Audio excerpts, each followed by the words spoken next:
How long does it take to grieve? It depends on who you ask. Absolutely. Absolutely. Some people think in 2 weeks or 2 months, you could be over a grieving experience. I think that there's a unspoken timeline that society gives us. Yeah. So it depends on who dies. You have 6 weeks if your 90-year-old grandmother dies. You have a year if your spouse dies. You have 2 years if your child dies, right? It's like it's implied because you can tell by the way people receive you when you're talking about it that after those people feel that the timeline has expired, they don't want to hear it anymore. Yeah. Yeah. Where's that written at? Uh, in our brains. Yeah, we got to get that book on how long you have to grieve. Yeah. We're like, and everybody perceives it as a different time. yeah, if your 73-year-old dad died, because that's how old he was when he died, right? 73, our dad? Yeah. Mm-hmm. You get 6 months. That's a long time. Long time. Erica, can you remember telling people, well, my son died, and then their response of whether they were giving you, I'm sorry I didn't get the paperwork in on time. My son just died. What was it like as time went on?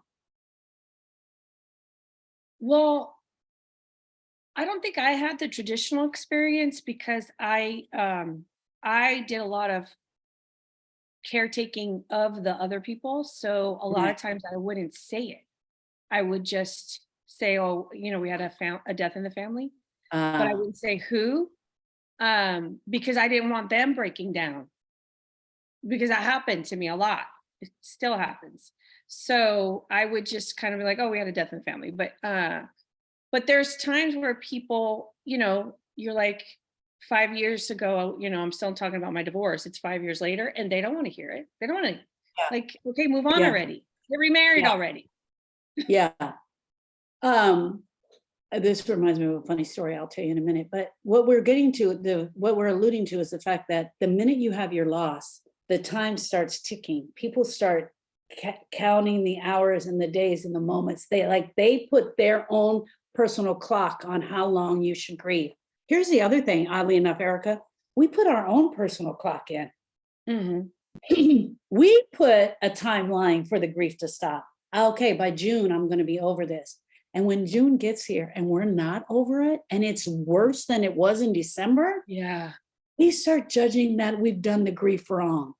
We start saying, I'm not doing this right, let alone the people who are around us who aren't there to help us.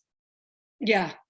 Yeah, you can tell when people are ready for you to move on by especially with social media being a thing, the way they respond to your posts. Like when I first started posting about Austin, and then like so many people, always love and support. Actually, I think it's different when you lose a child. They never really give you that timeline, because the message in our heads is you'll never get over losing a child.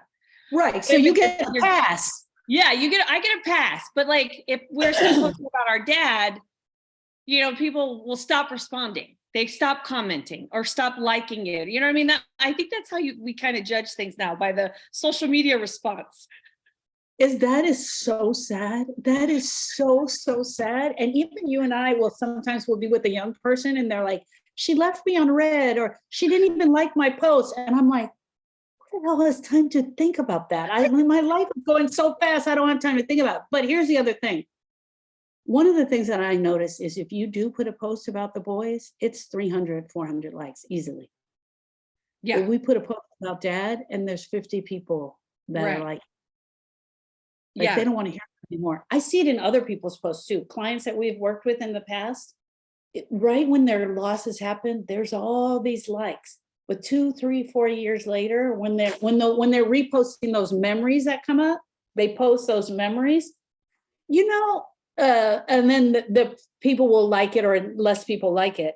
Social media has totally played a part. This is not even what this podcast is about, but social media has totally played a part in our grief. Yeah. Social media has actually added into the timeline. It's made the timeline almost shorter because of the social media. That is so true. That is true. If you're posting about it every single day, people get tired of it. They get tired of seeing it. So then they'll, because you can mute people now. I'm like, I don't want to see this. I don't mute them for 30 days, especially during like the political stuff. It's like, oh, I don't want to hear that. But yeah, so it's like, we can't do that in real life. We can't just mute someone. We wish we could, but we can't. Yeah, social media has made it into definitely keeping the implied timelines very effective. Oh, absolutely. Absolutely. When we go in there. The other thing that happens is, and you and I talked about this a long time ago, is the grief queens, the ones that really hold on to it. And hear me out. This is the definition of a grief queen. She's not doing her work to get any better. She only wants everyone around her to feel sorry for her because of her loss. And so she holds on to that loss, and she is posting every single day. That is tiring as well. That's tiring as well. And they typically, a grief queen is in her intellectual grief. She is not in her emotions, and it is a form of resisting the grief altogether. Right. Yeah. I feel bad about this, but we had a family member that was kind of doing that, and they hadn't experienced a death, but it was something tumultuous happening in their life. And they were going on and doing these woe is me posts every single day. And even me, I was like, oh my God, go get help. Like, do something. And I actually felt so bad because I'm like, I should be more understanding. But it does get to a point where we just like, I think the part that's frustrating for me is she knows we're here. We're resources. Pick up the phone, call us, let us help you. Like I did the supportive in the beginning, but now here we're 2 weeks straight. Like, okay, do something, make a decision to help yourself. So I think that's the part where the viewers of social media are like, okay, go get help now. Yeah, exactly. And you can get grief exhaustion. Yeah. We get exhausted by their grieving posts that just keeps going on and on. I also want to say this. If your grieving experience happened 5 years out and you're still grieving, that could be true. You could still be grieving 5 years 100%. Out. If you didn't go after it and do the much needed work, 10 years out, you could still be actively grieving for your loss. You and I have met people that have had a loss 30 years ago, and we go to start talking about it and we touch that part in their heart that brings up that memory, and they cry as if the loss just happened today. So there's no timeline for grieving. We both agree on that. The clock does start ticking with society, but we can also have our own internal clock that's ticking that we totally put on ourselves. I find that we hear it, it's a common theme from our clients where they're just like, I couldn't stand it anymore. I just couldn't stand feeling like that anymore. Yeah. Because grief definitely bleeds into every area of your life. Yeah. And you get to a certain point where you're like, okay, I cannot continue to just, cuss my kids out every day or my husband. Yeah. You just get to a point where it's like, you can't even stand yourself. Yeah. You're like, I got to do something. Well, the other thing is that what we don't want grievers to do is to make that the story that they're living in. We start connecting the dots, and it becomes this story that we live in, and we live out through that. So earlier I said I had a funny story, and this reminded me of that story. So I have 3 children. I have my stepson and I have 2 daughters. And when my second daughter was born, I gained 80 pounds. And I had toxemia and I gained 80 pounds. And I would tell people, it was so funny. I would say, oh, well, I just had a baby, about my weight, because I would go buy clothes and I couldn't fit something. And I remember being in the shop in a little boutique. And I said to the lady, I was like, oh man, I really wish I could wear that, but my body, and I just had a baby. And it was a young girl, and she's like, oh, you did? How old's your baby? Did you not? I was like, she's 4.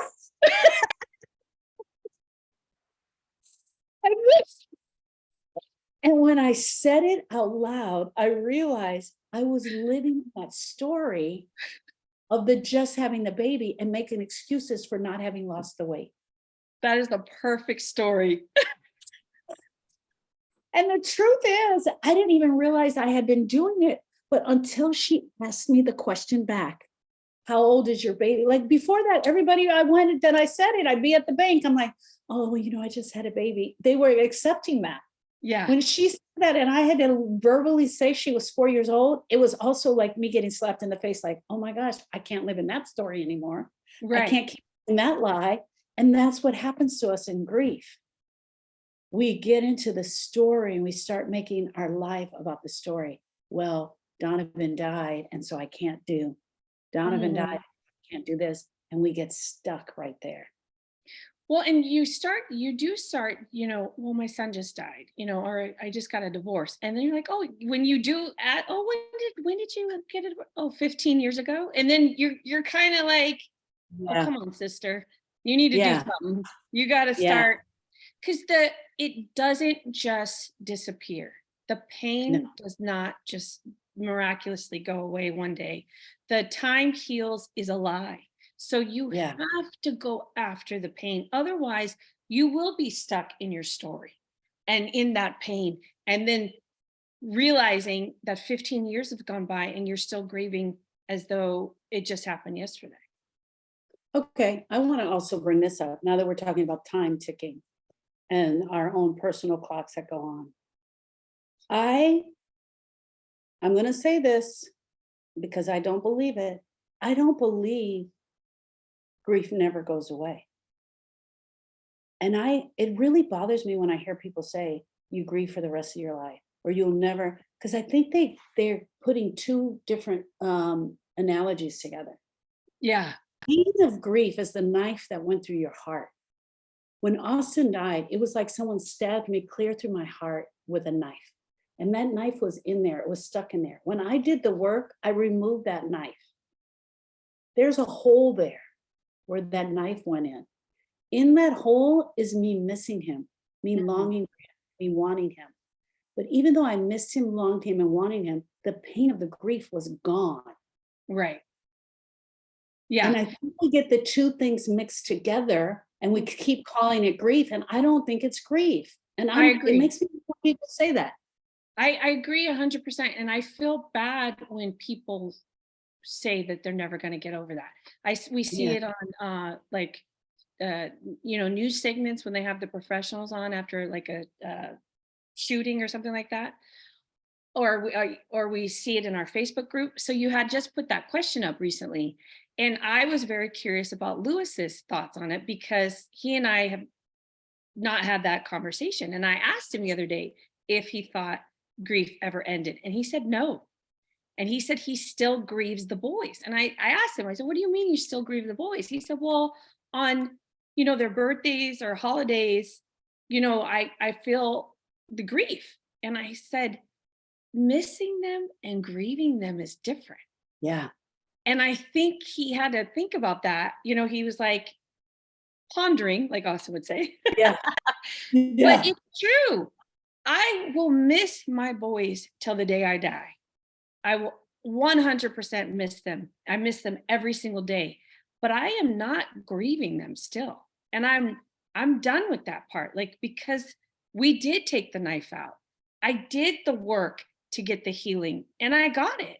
So my hole is there, but it's, scabbed over and it's got, what do you call it? Scar tissue.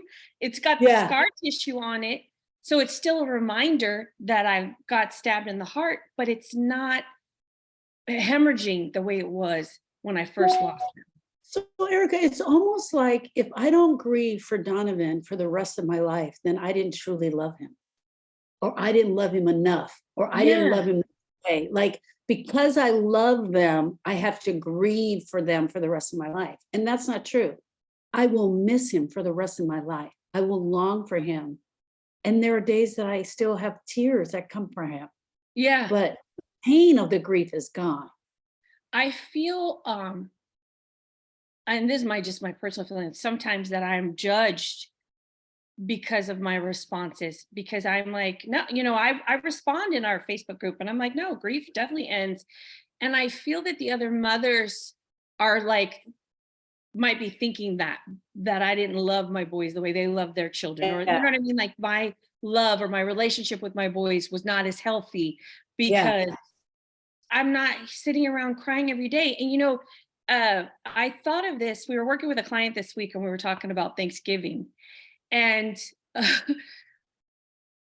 while she was sharing something, I actively had the thought, I didn't even think about Donovan or Austin on Thanksgiving, because I thought going into it that I would be very sad because Brittany was there with her twins, and that Kelsey was there and she's getting married, and you know what I mean? Like I thought, because all of these really amazing things are happening for your children and for our brother's daughter and all this stuff.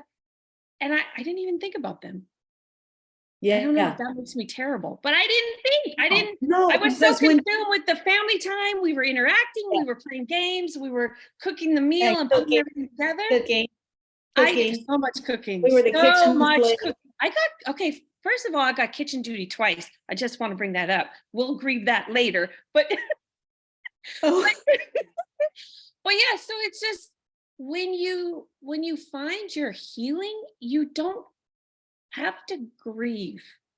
okay. So let me give you a second to that. So I could see you. My face was looking at you when we did our prayer before the meal. And our brother got up and he said, it really has been a long time since we've been together. And instantly I was filled with the spirit of Donovan and I started to cry. And there was that. So I thought of Donovan on Thanksgiving. Like my heart just fell together, because the last time we were together was when Donovan died. And I think I had that in my heart and in my mind. But you know who I didn't think of on Christmas? I didn't think of Daddy and the turkey. We talked about him. We all made jokes about him and talked about him. Didn't really go there with him. So it's all different aspects, right? It all depends on where you are. And what came to my heart was I was filled with the joy of Donovan. But his name came to my mind. Yeah. And When that's so, when the things come up now, it's positive. It's like the memories are good. They don't hurt.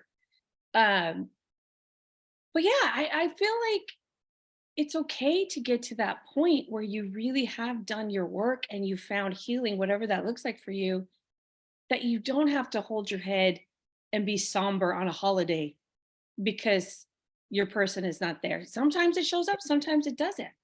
yeah, And I'm exactly. actually, I'm happy that I'm not, falling down to my knees on Thanksgiving and crying for them. I am Yeah. living for them Yeah. every single day. The Yeah. the experience of getting to Arizona, Lewis and I went in an RV, I'm experiencing that for them. Yeah. So I think it's like a shift in my mindset.